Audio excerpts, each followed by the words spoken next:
Today we're going to be talking about commas. So the first thing we have is this comic strip about commas and apostrophes. So look at the comic strip. Next thing we have another picture, and this one is if punctuation had social personalities. So these can be helpful to review in general if you're needing to know which punctuation you should use. This kind of presents that in more of a comedic format.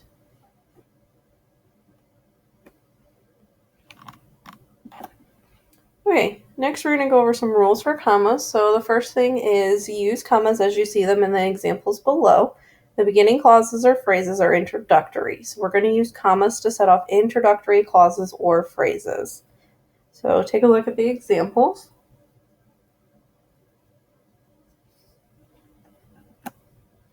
A comma is not required after a short introductory prepositional phrase if the meaning is clear. So for example, in September, I'll leave home for college. A comma is not required. It wouldn't be wrong to put a comma there, but it's also not wrong to not put a comma there.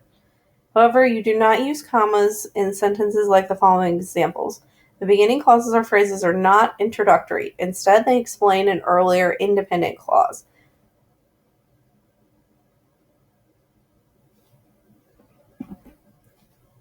Okay, so you also use commas before a conjunction that begins with an independent clause.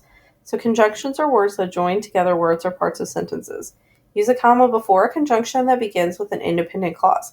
For example, I was in school on time, comma, but I was late for first hour. So I was in school on time is an independent clause, and then but is your conjunction. Also use a comma in sentences that include the conjunctive word pairs either or and neither nor.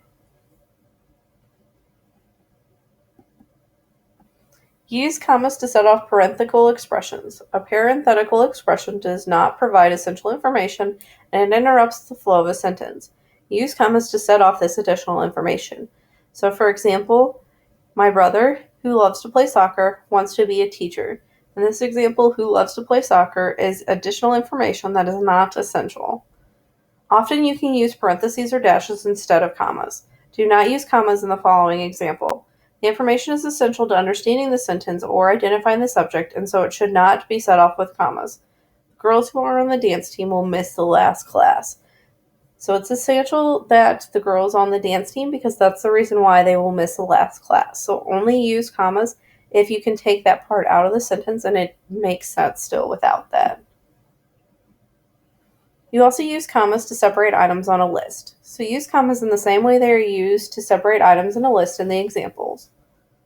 However, do not use a comma to separate adjectives in the following example. Ralph drove to the ACT in a bright red convertible. The word bright describes the color red, not the convertible, so you do not use commas. So make sure you look at what the adjectives or the adverbs are describing before you decide if you should use commas or not. Okay, next thing you're going to do is pause this video, go onto YouTube, and find the TED Ed video comma story. And then come back to this video once you're done watching it. Okay, the next thing we're going to talk about is Oxford commas. The Oxford comma is an optional comma before the word and at the end of a list. We sell books, comma, videos, comma, and magazine. It's known as the Oxford comma because it was traditionally used by printers, readers, and editors at Oxford University Press. Not all writers and publishers use it, but it can clarify the meaning of a sentence when the items in a list are not single words.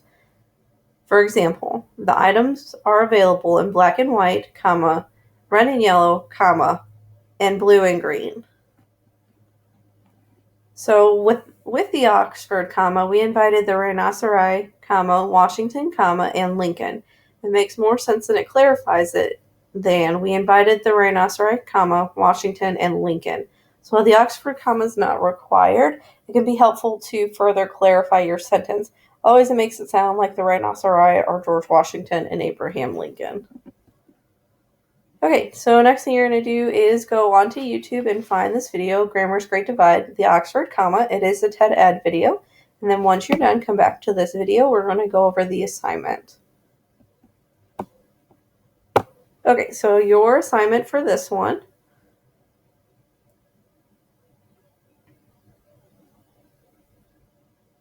On the first part, you're going to fix the sentences that do not use commas correctly. If it is correct, then you're going to mark it C.